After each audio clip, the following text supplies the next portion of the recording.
Akta Mara yang baru ini, biarpun di pentas ini saya dicabar oleh Yang Amat Berhormat Perdana Menteri untuk membentangkannya kepada jemaah menteri dalam tempoh 3 bulan. Dengan dokongan semua, dengan sokongan dan persiapan daripada pengurusi Mara, ketua pengarah Mara, pegawai kanan Mara, saya akan buktikan. Saya sendiri akan membentangkan Akta Mara yang baru ini dalam tempoh 3 minggu daripada hari ini.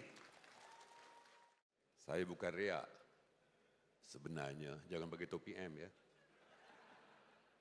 Akta Mara telah siap sedia untuk dibentangkan.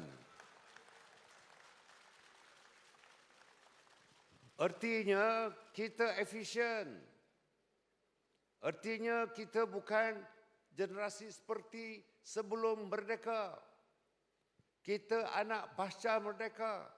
Apabila pertanggungjawaban diberikan sebagai pengurusi Mara, sebagai ahli majlis Mara, sebagai ketua pengarah Mara, timbalan ketua pengarah, pengarah negeri, pegawai Mara, dan dari doa seluruh Jen Mara, insya-Allah kita akan buktikan Mara 40 tahun akan datang lebih cemerlang daripada Mara apabila ditubuhkan. Apakah pengisiannya? Kita tidak mahu retorik. Selain pada 6 teras yang saya sebutkan dalam soal pendidikan, kesawanan, teknologi dan sebagainya, apa dia? Apa yang menggarisbawahi Akta Mara ini? Kita mahu Akta Ibu,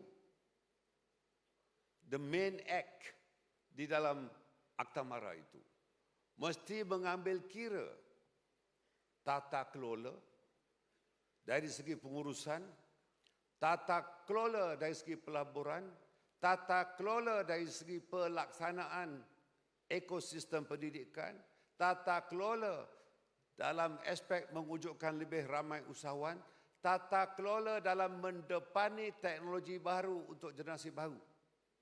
Yang paling penting. Walaupun akta dahulu menyebutkan bahawa Mara diwujudkan adalah untuk menangani permasalahan bumi putera di luar bandar. Kerana ketika itu lebih 73% penduduk Malaysia berada di luar bandar. Kini penduduk di luar bandar hanya kira-kira 24.7% daripada seluruh 34 juta penduduk Malaysia. Terdapat 8.1 juta penduduk di luar bandar. Melayu dan bumi putera sekarang tidak duduk di dalam bandar. Mereka duduk di pinggir bandar, duduk di dalam bandar. Artinya Mara bukan hanya relevan kepada penduduk di luar bandar, tetapi Mara relevan kepada apa saja orang Melayu dan bumi putera yang tinggal di mana sahaja sekalipun, termasuk di luar negara, untuk disantuni oleh Mara melalui akta yang baharu ini.